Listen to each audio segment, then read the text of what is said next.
All right, students, today your mission, if you choose to accept it, is to understand the topic of scatter points. If you don't choose to accept your mission, you'll get a 0 on the note quiz, so I suggest you pay attention. First, we have a definition. A scatter plot is a graph that shows the relationship between sets of data.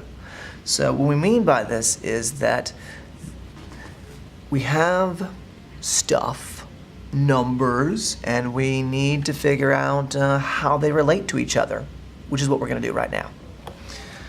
So first we need to make this table, and right now I suggest you pause the video because I'm not going to linger on this for super long, but we have all this numbers here that we need to get down. So, you know, see the numbers, oh, it's too blurry.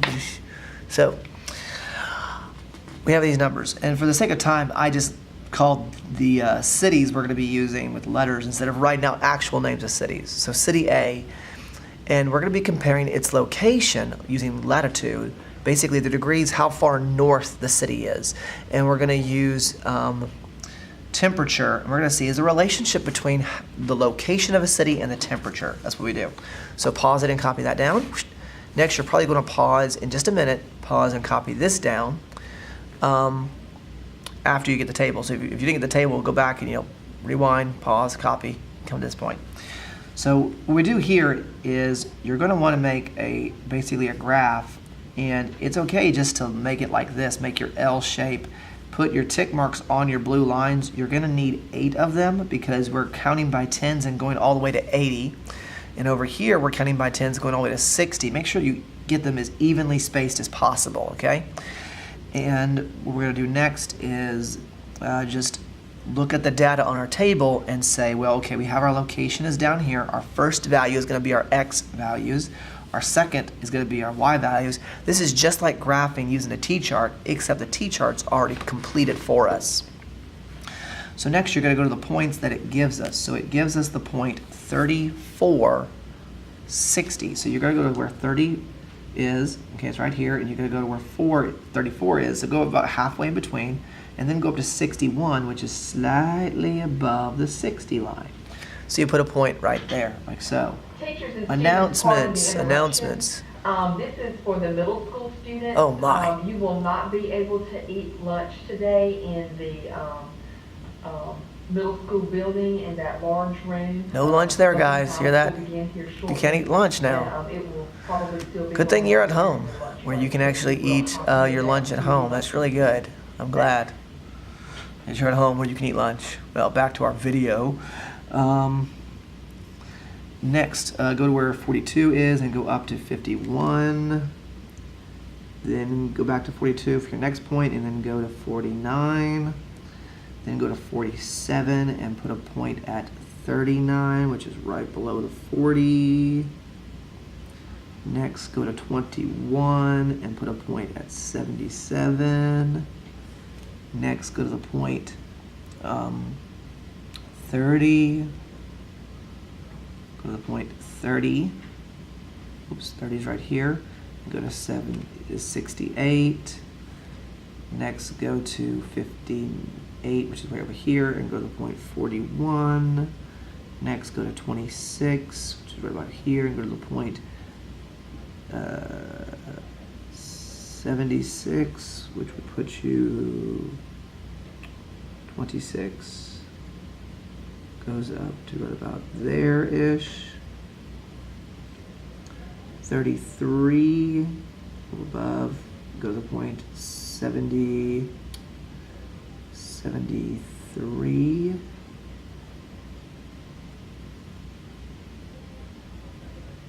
Okay, so that puts you right about there.